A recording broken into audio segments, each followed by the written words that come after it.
Parabéns, aleluia. Ficou top demais. Pessoal, graça e paz. Deus abençoe nossa vida nesta noite, no nome de Jesus. Você já olhou para a pessoa que está do teu lado e viu como que ela está uma simpatia de pessoa? Você viu? Você falou para ele? Falou para ela? Fala aí agora, vai. Poxa vida, você está uma simpatia de pessoa, hein? Meu Deus. Uma grande bênção. Glória a Jesus. Nesta noite, nós vamos sermos muito abençoados pelo Senhor. Continuar sendo, né? Muito abençoado pelo Senhor. Tenho certeza que a graça de Deus já está alcançando a vida de todos nós. E eu quero dedicar essa palavra que ora vamos pregar para todos vocês que estão voltando do Encontro dos Vencedores. Cadê a galera que está voltando do Encontro dos Vencedores? O pessoal volta cheio de Deus, né? E quando a pessoa está cheia de Deus, você viu?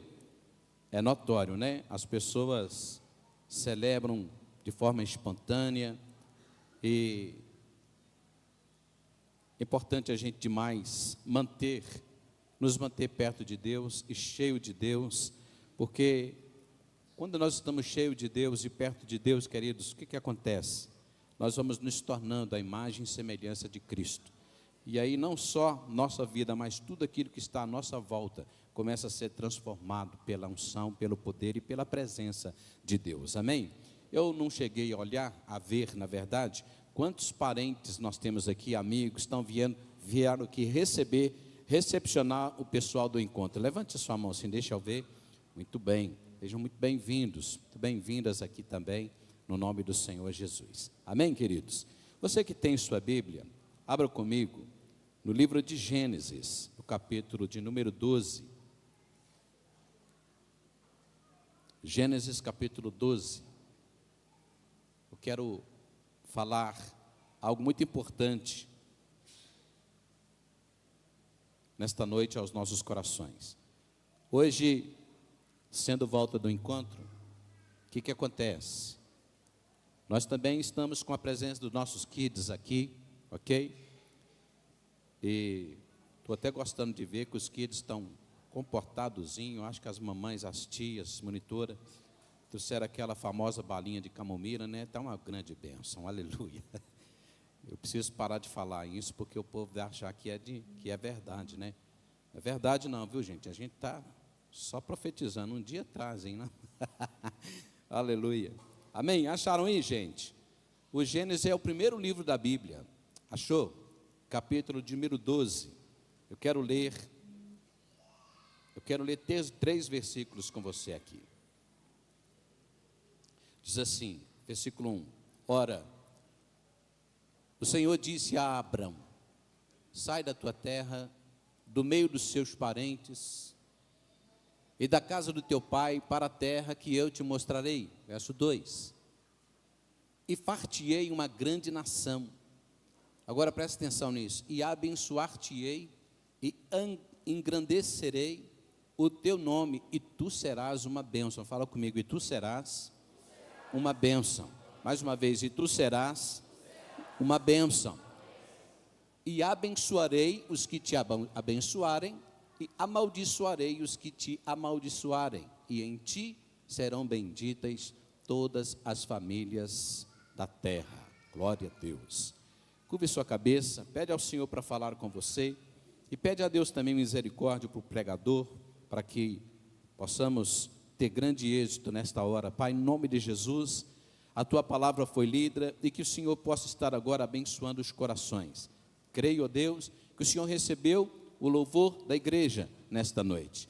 Pai, muito obrigado, e que o Senhor possa estar agora, Senhor, tendo a primazia no coração de cada pessoa, que a tua palavra não fique somente no campo da mente, mas ela desça para o coração, ó Deus, até atingir o âmago do espírito dessa pessoa, e que essa palavra fique gravada nesses corações, e que nesta noite o poder e a unção e o propósito dessa palavra, ele venha ter guarida, Senhor, aceitação no coração de muitas pessoas aqui. É o que nós te pedimos no nome de Jesus. Amém. Vamos falar o título da palavra? Fala comigo assim: salvação a maior riqueza. De novo, salvação, a maior riqueza. Sim, Senhor. Primeiro eu quero falar com você, e por isso eu li Gênesis capítulo 12, que quando a Bíblia diz que Deus abençoou um homem, normalmente vemos que Deus enriqueceu esse homem na terra. Geralmente, pode fazer essa comparação para você ver. Geralmente o Senhor, quando fala que vai abençoar, normalmente vemos que Deus enriquece na terra. Nós vamos olhar isso claramente na chamada e na promessa que Ele fez para Abrão. Quando Ele fala assim, olha cara, sai da sua terra, sai da tua parentela, vai para um lugar que eu vou te mostrar, e eu vou te dizer uma coisa, eu vou engrandecer o seu nome, eu vou abençoar muito o seu nome, eu vou fazer de você uma grande nação, eu vou te abençoar, eu vou te engrandecer, e o seu nome será um nome muito abençoado. Em nome do seu nome, muitas pessoas serão abençoadas na terra. Então, quando a gente vai lá em Gênesis, no capítulo 14, a partir do verso 21, nós vamos ver toda a riqueza toda a riqueza de Abraão, ela vem de Deus. Vamos ler comigo? 14 de Gênesis, no verso 21 ao 23, olha, e o rei de Sodoma disse a Abraão, dai-me assim as pessoas e os bens toma para ti. Abraão, porém, disse ao rei de Sodoma, levantei minha mão ao Senhor, o Deus Altíssimo, o possuidor dos céus e da terra, jurando que desde um fio até a correia de um sapato, não tomarei coisa alguma de tudo que é teu, para que não digas, eu enriqueci Abraão. Olha o que Abraão falando, olha, não quero uma sandália, não quero uma tira de sandália sua, para depois, rei, você não disser que foi você que enriqueceu a mim, porque quem enriquece Abraão é o Senhor Deus. Abraão crê na promessa, ok? Quando você vai no capítulo 24 de Gênesis ainda, no versículo 34, o Senhor vai dizer assim, então disse, eu sou o servo de Abraão. Aqui, o servo de Abraão está indo buscar uma esposa para Isaque, o filho de Abraão. E quando ele chega, e ele vai falar com os pais e com aquela moça, numa terra distante, olha o que ele fala sobre o seu patrão. Olha o que ele fala sobre Abraão. Eu sou servo de Abraão, verso 35. E o Senhor, não foi nenhum rei, não foi nenhum estadista, o Senhor abençoou muito o meu Senhor, não é isso que está ali? Abençoou muito o meu Senhor, de maneira que ele foi engrandecido, e deu-lhe ovelhas, e vacas, e prata, e ouro, e servos, e servas, e camelos, e jumentas. Camelos e jumentas aqui, irmãos, eram hoje, fala o carro top que tem hoje, fala o carro top aí. Não, Fiat Uno é a lenda, gente, fala o carro top. Ah? Uma Mercedes, o que mais? BYD, o quê? É BYD, não, é BYD. Você entende? Naquela época não tinha Camaro, naquela época não tinha Mercedes, então era camelo e jumenta, ok? Então, Deus deu muito camelo e muita jumenta, era a frota que Abraão tinha. Então, deu servos e servas, camelos e jumentos, entendeu? Eu quero mostrar para você que quando Deus abençoa uma pessoa, no Velho Testamento, na Bíblia, geralmente, a bênção que ele está dizendo, ele vai enriquecer essa pessoa. Vejam que as bênçãos estão associadas no Velho Testamento a riquezas. Se você vai comigo no capítulo 26, no verso 12, você vai ver a descendência. Você vai ver, é Bruna que está ali? É a Bruna que está ali de óculos? Também estou de óculos, filha. Meu Deus. Você vai enxergar que o filho de Abraão, agora Isaque, ele também vai ser abençoado. E a bênção que Isaac tem é bênção de riqueza. A bênção está associada às riquezas. Olha para você ver. E semeou Isaac naquela mesma terra e colheu naquele mesmo ano 100 vezes mais, sem medidas. Por quê? Porque o Senhor fala comigo, o Senhor o abençoava. E no verso 13 ainda diz: e engrandeceu-se o homem e ia enriquecendo-se, até que se tornou muito poderoso. Olha isso, muito poderoso. E no verso 14, olha o que ele tinha. Falando de Isaac agora, o filho de Abraão. Tinha possessão de ovelhas, possessão de vacas. Está vendo como é que a Bíblia, ela vai dando detalhe até da bênção e detalhe da riqueza? Está entendendo? E muita gente de serviço, de maneira que os inimigos, os filisteus, tinham inveja dele. O cara era rico para lá, porque era muito poderoso. Mas não era só Abraão, e nem a linhagem de Abraão. Quando você pula para o rei Davi, por exemplo, lá em 2 Samuel capítulo 7, você vai ver também Davi, ou melhor, Deus deixando bem claro para Davi que ele não era ninguém, e que ele se tornou grande, foi por causa do Senhor Deus. Vamos ver isso? Capítulo 7 do 2 Samuel, no verso 8 e no verso 9, olha o que diz, verso 8: agora, pois, assim dirás o meu servo Davi, assim diz o Senhor dos exércitos, eu te tomei da malhada, de trás das ovelhas. Você era ninguém, você era um pastor de ovelhas, você cuidava da ovelha do seu pai lá no pasto, então eu te tirei de lá, para que você fosse o quê? O soberano sobre o meu povo, o soberano sobre Israel. Vamos lá, verso 8, verso 9: fui contigo por onde quer que tu fostes, e destruí os teus inimigos diante de ti, e fiz grande o teu nome, como o nome dos grandes que há na terra. Você entende? Você está vendo? Como Deus está deixando claro para Davi, que foi Deus, foi Ele mesmo que enriqueceu ele, tornou ele poderoso na terra. Vamos ver, irmãos, a riqueza que Deus deu para esse ex-pastor de ovelhas, esse Davi. Vamos ver qual que foi a riqueza que o Senhor diz que engrandeceu aqui Davi. Vamos lá comigo em 1 Crônicas, que está aqui registrado no capítulo 29, 1 Crônicas 29. Se você é bom de Bíblia, gente, pode usar a Bíblia aí, viu? Senão você vai acostumando com essa Bíblia de parede aqui, como diz os antigos, e você não tem aquela destreza de manusear a palavra de Deus, ok? Muito importante você manusear a sua aí. 1 Crônicas, tá? Porque talvez você é até obrigado a acreditar naquilo que nós estamos falando aqui, ok? Então é bom demais você acompanhar aí na sua Bíblia, a Bíblia de papel. Fala comigo, crente usa a Bíblia. Aleluia. Fala isso para o vizinho, por favor. Ao vizinho fala assim: quem está falando, cadê a sua? Jesus.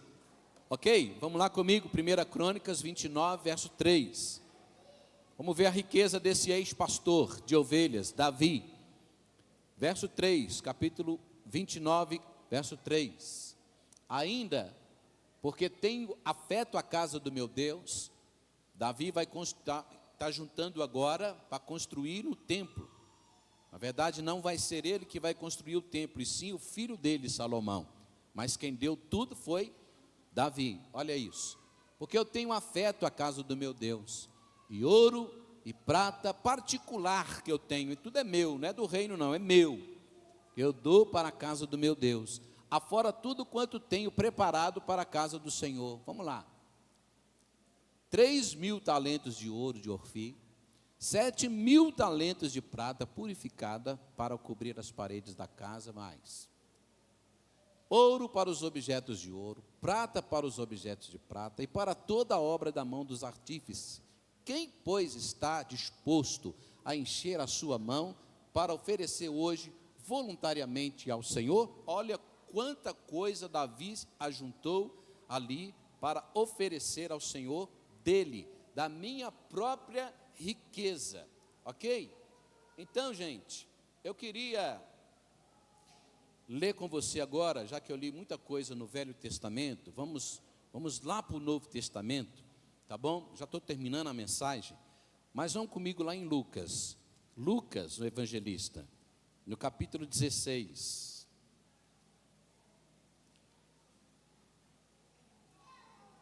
Capítulo 16 de Lucas. Eu quero ler do verso 19 até o 31. Se você puder, aí agora sim eu preciso que você abra a Bíblia aí, beleza, mas leia aqui comigo para a gente ler na sua tradução. Eu vou ler um versículo, você leia outro. Você só vai fazer uma coisa para mim, pode ser? Pergunta o quê? Respeita a vírgula, só isso. Respeite a vírgula, que vai dar tudo bom, ok? Então nós vamos ler Lucas 16, do 19 até o 31. Olha o que a Bíblia diz sobre um homem rico, olha lá. Ora, havia um homem rico, e vestia-se de púrpura e de linho finíssimo, e vivia todos os dias regalada e esplendamente. Você.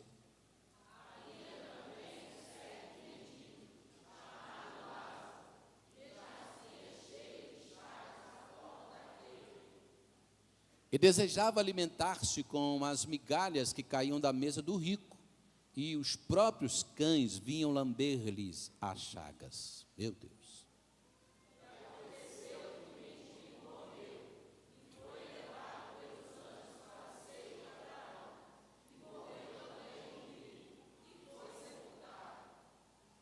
No inferno, em outras traduções está no Hades, ergueu os olhos, estando em tormentos, e viu ao longe Abraão e Lázaro no seu seio.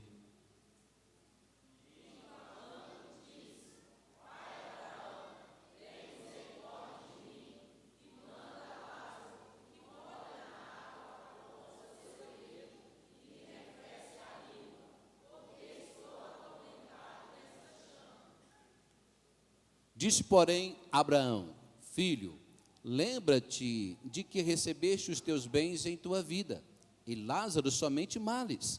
E agora este é consolado e tu atormentado.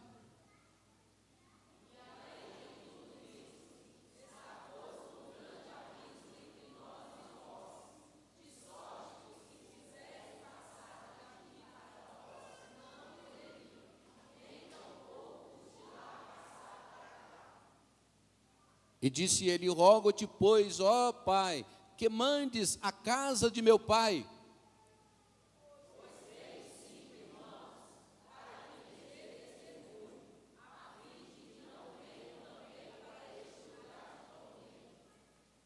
Disse-lhe Abraão: tem Moisés e os profetas, ouçam-nos.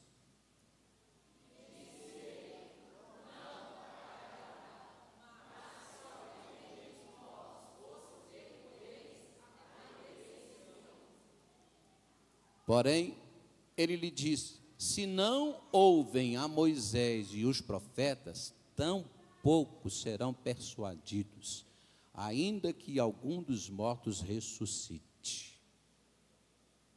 Acabou? Acabou. Dá vontade de ler mais, hein? Mas só até aí. Você entende? Uma parte da tradição religiosa dos judeus acreditava que se alguém era justo e correto diante de Deus, tudo de bem ia acontecer com ele. Essa era a crença. Seria uma pessoa próspera, teria abundância de bens, sabe, nenhum mal atingiria as pessoas, né? Acredita-se até que a permissão de Deus ali no sofrimento de Jó, melhor dizendo, você lembra? Foi exatamente para Deus quebrar esse contexto no meio do seu povo na época. Mas isso não foi suficiente. Por quê? Porque Jó, ele era um cara temente a Deus e tal, mesmo assim aconteceu o que aconteceu com ele, né? Ele ficou totalmente doente, pobre, morreu todo mundo, acabou toda a riqueza dele, foi para um monturo de lixo, Mas Jó era um cara que era abençoado por Deus. Então, algumas pessoas pregam que a permissão de Deus para acontecer isso na vida de um homem fiel ao Senhor, naquela época, foi exatamente para quebrar esse conceito. Mas não foi suficiente, querido, porque a tradição de Israel e Judá continuou alimentando esse pensamento, sabe? Esse pensamento que se a pessoa for uma pessoa boazinha, se a pessoa fazer tudo certinho, sabe? Então, ela vai para o céu. Não faz nada de errado, é tudo, e ela vai ser abençoada, sabe? Então, a tradição religiosa ali dos judeus e também Israel, eles alimentavam esse pensamento aqui. Com isso, queridos, o que acontece? Qual que era o grande peso disso? Eles desprezavam os pobres.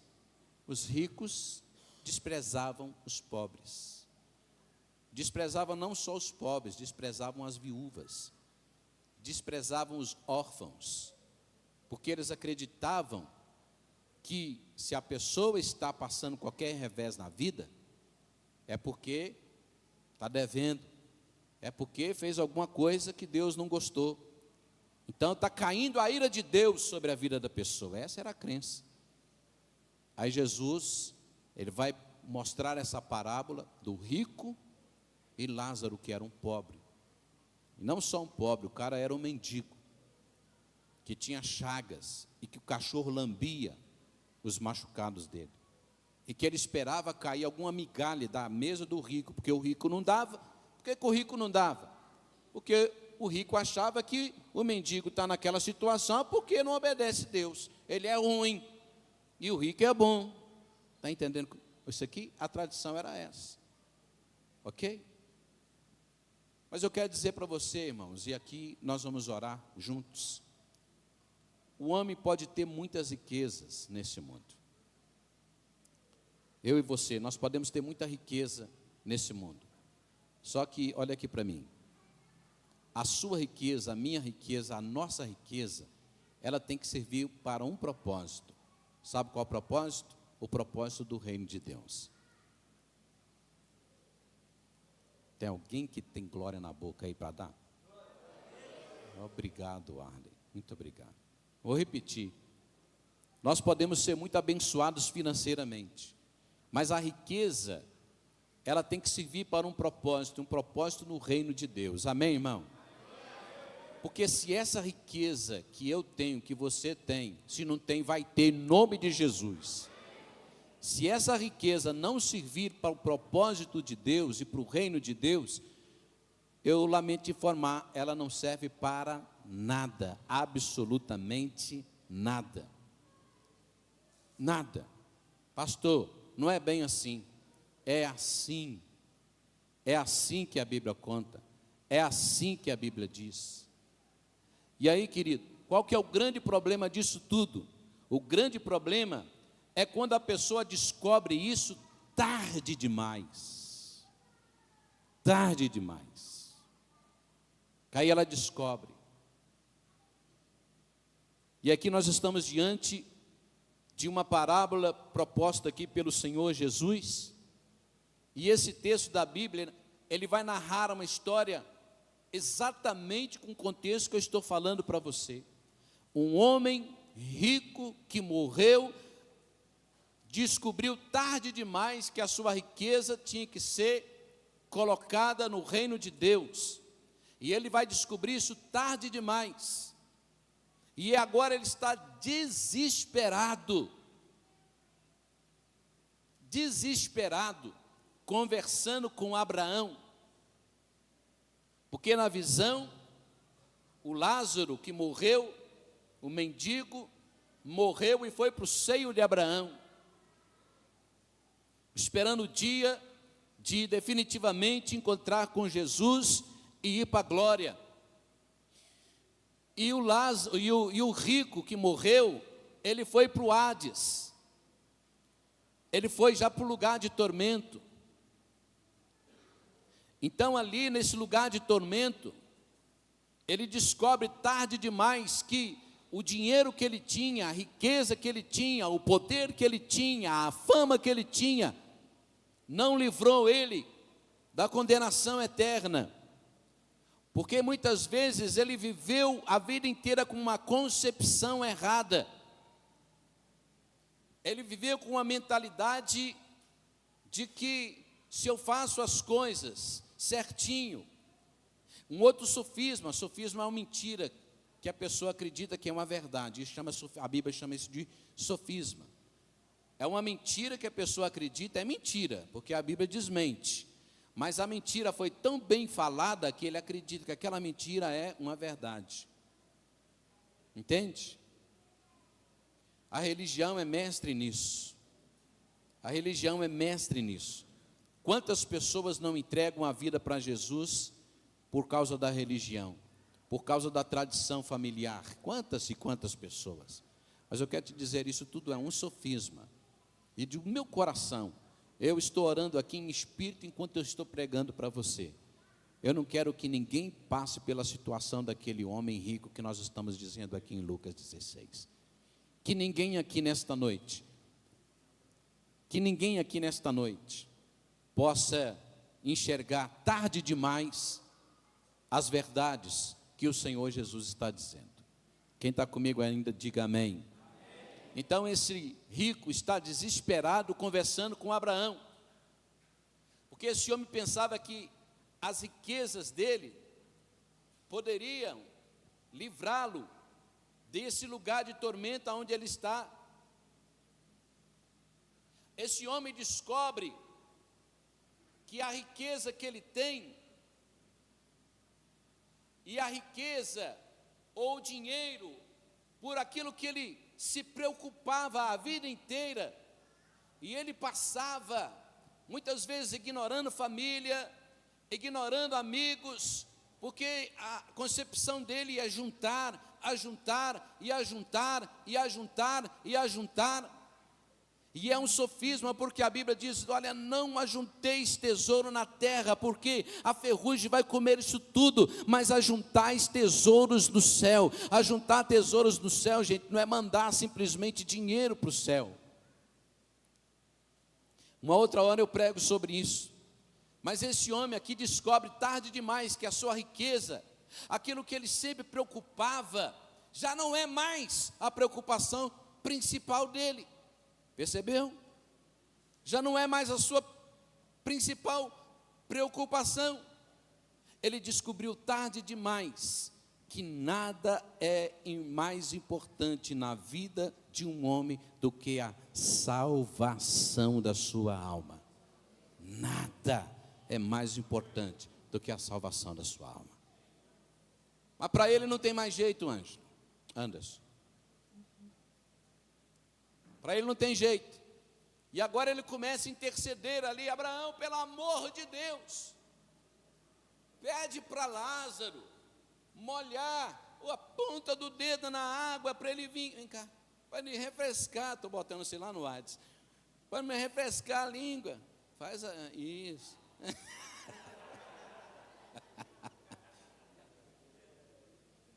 Olha o que um homem rico na terra está pedindo para Abraão. Para alguém, pelo amor de Deus, molhar a ponta do dedo e refrescar a língua com uma gota de água. E ele descobre tarde demais, por aquilo que ele sempre lutou, não vale mais de nada. E agora, a maior preocupação dele, observou, é a salvação de outras pessoas.